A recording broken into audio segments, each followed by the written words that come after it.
Welcome to Changing Austin. I am your host, Stacy Armijo, and I am joined today by Madeline Hollern, Editor-in-Chief of Austin Monthly. Welcome, Madeline. Hi, thanks for having me. I am thrilled to have you here. So here on this podcast, what we like to talk about is what has made Austin this great city that every time we show up to a party, we just spend the first 15 minutes saying, isn't Austin an amazing place? And then looking a little forward, what is going to keep it a city where 20, 30, 50 years from now, people show up to events and they say, isn't Austin a great city? Yeah. So I am thrilled you're here because you, with Austin Monthly, have a unique vantage point to that. Absolutely. We even did an entire issue kind of centered on this topic recently. Ooh, okay, tell me about that. So we talked about old versus new Austin because people bring this up all the time, right? And invariably, no matter when you got here, there will be people who say, Austin just isn't what it used to be. And that doesn't matter. They could have moved here 5 years ago. They could have moved here 50 years ago. It doesn't matter. This is like the oldest refrain. I beg to differ. I think Austin has always been wonderful and continues to be wonderful. It's just changing. Okay, and so as I'm thinking about that issue, what did that issue sort of reveal as some of the trends in that? Well, what's interesting, people forget, the dining scene in Austin. At one point, it was Tex-Mex and barbecue. Now we've got all types of cuisine. We've got James Beard Award winners. We've got Michelin-starred cuisine here. I think people forget that. Entertainment here, Moody Center has really changed the game with, we're the live music capital of the world. And now we're getting Bruce Springsteen and we're getting Harry Styles and we're getting these big acts that we used to be the small town that did not bring those people in. And now we have Austin FC and now we have world-class shopping and we've got a comedy scene and we have direct flights. So you'd have to, drive or have a long layover in Dallas or Houston. So I think people sometimes forget that there's a lot of wonderful changes that have happened in Austin. Absolutely. So as you think about, you have been part of the Austin community since college? Yes. I came here for college in 2004. Okay, and you chose to stay? I left briefly, but yes, I came back as quickly as I could. As fast as you could. Yeah, I really did. Yeah, Austin always felt like home to me. I grew up in Minneapolis and then Amarillo the second half of my childhood, and Austin is like the perfect love child of the two. Well, so what I've heard about Minneapolis is it has the creative community there. Exactly. It's sort of the creative, progressive community there, just wonderful art scene there.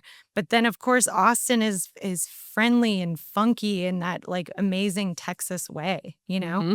So as you think about what has changed over the course of this time, one thing I associate with Austin Monthly is you guys cover all the trendy things, right? Yeah. Like what is the cool hip new thing going on? Even also, what are the things that have been sort of part of our lifestyle for, I would say, kind of more in a more enduring way? That's kind of what I associate with Austin Monthly. If you think back on, say, I don't know, the last 10 years or so, how has that scene changed that you've seen in your coverage? Gosh, I mean, so many things have changed with Austin. Even just like post-pandemic, there's been such a desire for community. I did a really big feature on how the sober community became so huge here, which is funny. Growing up, going to school in Austin, this was like party town. Yeah. There's liquor brands based here. There's international festivals here, but that community has pivoted, Mm-hmm. and these are things that have grown out like wellness. So a lot of this, it's a mixture of post-pandemic and then also just the changing social media landscape, all kinds of things, honestly.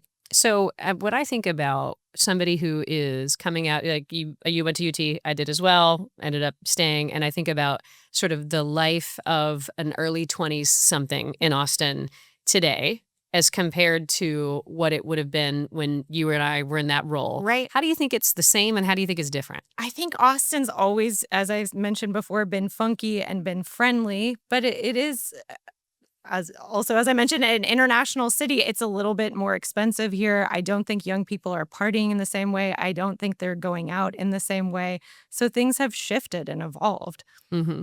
And so if they aren't going out in the same ways as they once did, what do you see that they're doing instead? Spending more time online and on social media looking for a community. And sometimes finding community events like at these coffee shop DJ sets that, I wrote about the trend at the beginning of the year.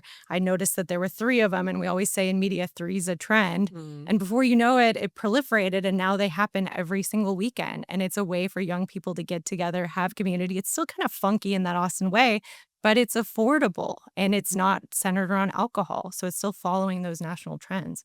So my sense is a lot of your coverage is focused on sort of Austin city center, but there's also kind of the Austin region, right? Yeah. So as I think about the broader region, do you see those trends differing at all as when I think about sort of central Austin versus the broader Austin? It's probably more central Austin urban. I mean, the outlying community, it's interesting. Like if you look at like New York, the Brooklyns and the different boroughs, like they sort of get more young, cool people. And I think that's happening a little bit with like San Marcos and Kyle and Buda. But yeah, it's still sort of those outlying areas are not quite as young and urban as the center core. Hmm. So I know you guys cover real estate a lot, and I am a real estate fan. Yeah. Just it was something that I worked in for a while, and I find it as an interesting corollary to what's happening in your community. You can really sort of read the real estate tea leaves to know where are things going. So as you think about the coverage of real estate over the course of, I don't know, the last handful of years, let's say, are you seeing any trends that you think are interesting? Well, what's so funny is talking about tea leaves. If there's one thing I've learned, it's nobody knows for sure. I remember doing an interview in 2022 where they said, stop complaining about the home prices. They're only going to go up that much more. If you don't buy now, you're going to regret it. And of course, we know now that that was not the case, that Right. actually prices have dropped since then. But at the time, it was fearful. And I Yeah. thought, well, they're the experts. They know. But Mm-hmm. we don't always know. Yeah. That whole you better get in now or it's gonna be Yeah, worse no, they later. were like, Yeah. the same house is going to cost 100,000 more next year and 200,000 more the year after. And then, of course, things shifted. Mm-hmm. But to me, with media, that's the whole game. I always say adapt or die. Mhm. That's really the motto. So you guys have been adapting. Yeah. Tell me about how your organization has been adapting. So I've been at Austin Monthly for 14 years, believe it or not. We were initially a monthly publication. Now we are bi-monthly, but we have bumped up digital coverage where we've got daily content. Our social media, we've got close to 200,000 followers on Instagram. So we've really leaned into social media. We've just diversified. Print is still important. It's the flagship product, but some of our readers and clients don't read the actual magazine, but maybe they read online or maybe they follow us on social media or maybe they come to our events, some of which are paid, some are not. Mm-hmm. So influencers, I follow a lot of lifestyle type influencers Yeah. and in particular foodie types because I love food and drink.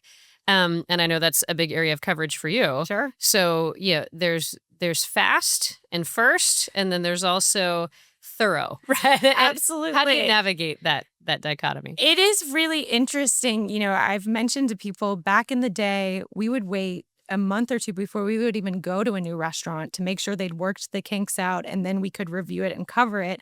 Well, in today's social media landscape, it's sort of that Talladega Nights, if you're not first, you're last mentality.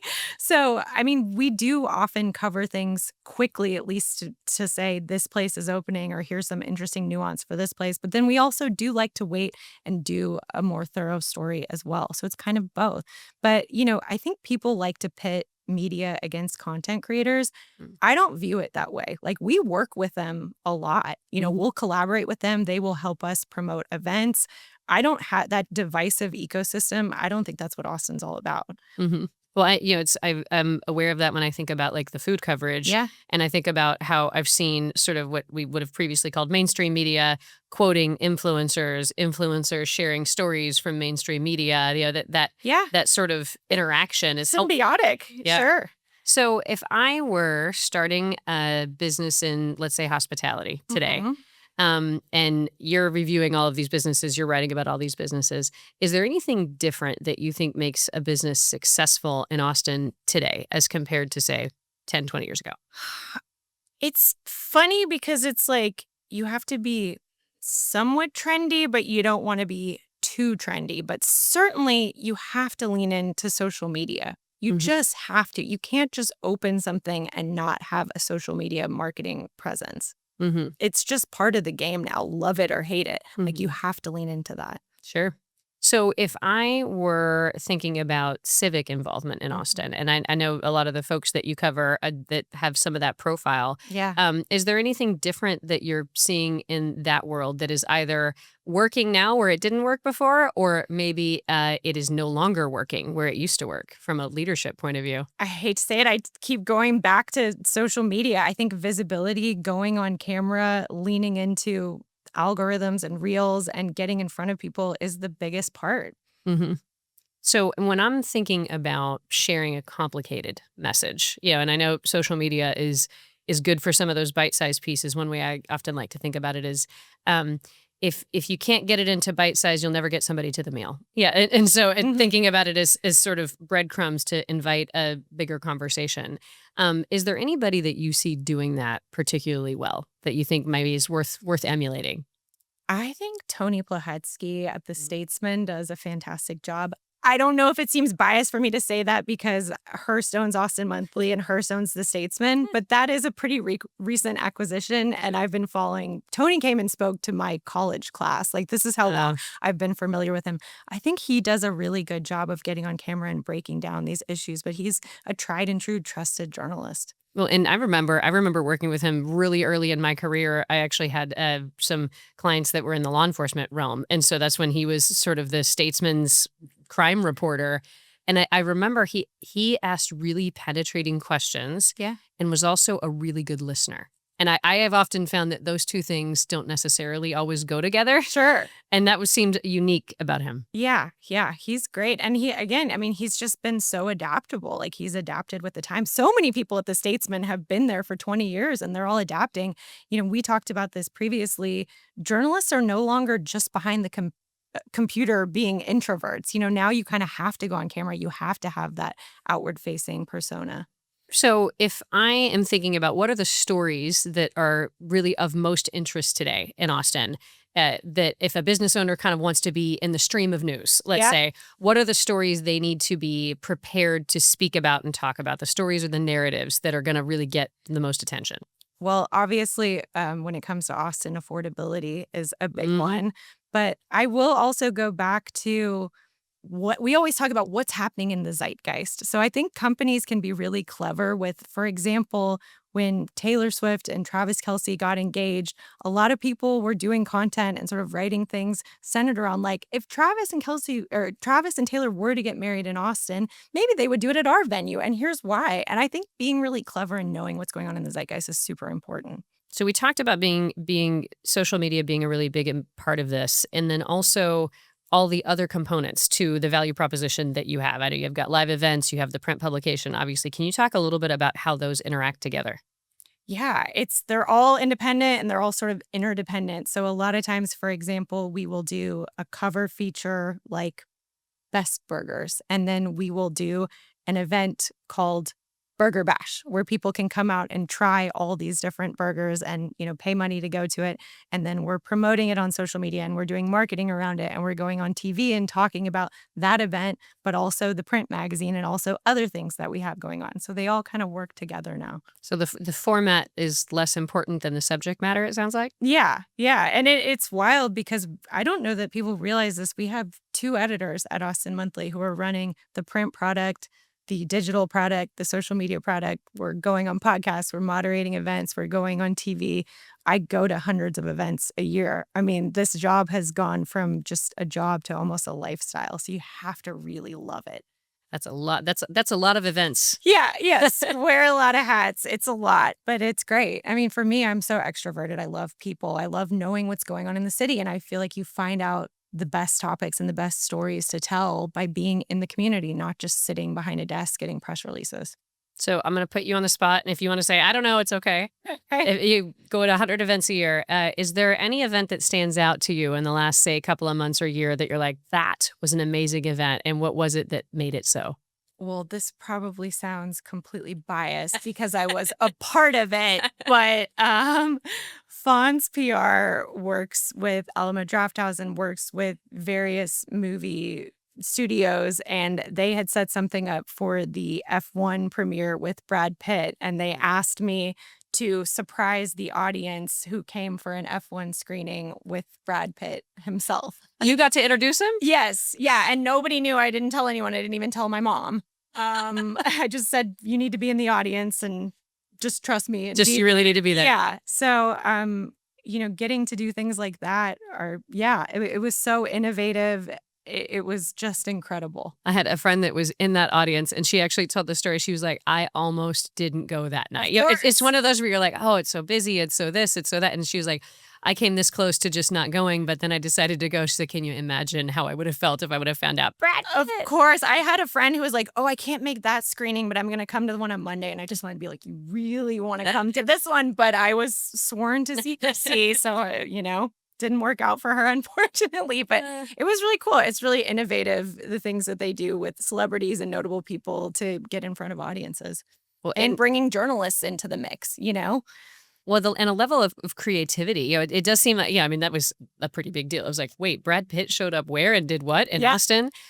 And also having celebrities around in Austin is not quite as unfamiliar as it once was. I mean, Matthew McConaughey, Glenn Powell has become such a big deal here. Yeah. And even to some extent, chefs are big personalities now. Like there are people within the community, Tito Beveridge and Tito's and Kendra Scott. And some of the, Kendra Scott's now on Shark Tank. Like it's pretty impressive. I just saw the news that I believe Austin is now home to 8 billionaires. That's the most recent update.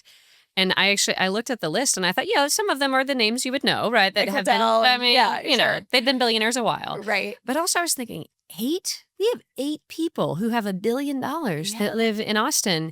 And a handful of me, I went and found who's on that list. I'm like, I know some of these names, but I don't know all of these names. I feel like that says a lot about how the community of Austin has changed. Whereas, I'm sure Michael Dell was the only billionaire who lived here when he became a billionaire. Definitely. That wasn't that long ago. But what I love about Austin is it still is funky and unpretentious in a way. The fact that there's some of these billionaires here and you wouldn't even know it. Yeah. Yeah. Like there's still an ethos here that's very free-spirited, unpretentious, and it's wonderful. This is what I fell in love with Austin for and continue to love it for. That hasn't gone away. And so even as our landscape has changed in some ways, in some ways more lucrative, in other ways less so, that kind of ethos you kind of still tap into. To me, if that ever went away, I don't think I could stay in Austin because that's what I fell in love with here. But it's still alive and well.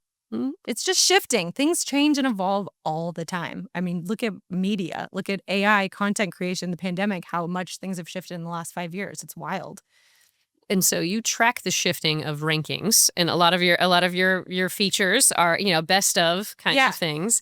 And I've always wondered, that's got to be a really hard job to decide sort of who gets on the best of list and who doesn't, or if you have different rankings. And especially as the city changes. You've got sort of these beloved brands that have been around a long time, and then you've got new entrants, and then of course the community is changing. And so what it is that we believe is best, maybe the products aren't necessarily changing, but the audience they want to serve is changing. How do you navigate that? Well, one thing that's interesting is we do our Best of ATX awards every year, and we make a point to do both editors' picks and readers' picks. As you can imagine, they're wildly different, but we like having a chance for the readers to weigh in and say, this is of the people, these are the places that the people love. But then we also do editors' picks, which are by nature biased. We're saying, This is my pick, this is my curated selection.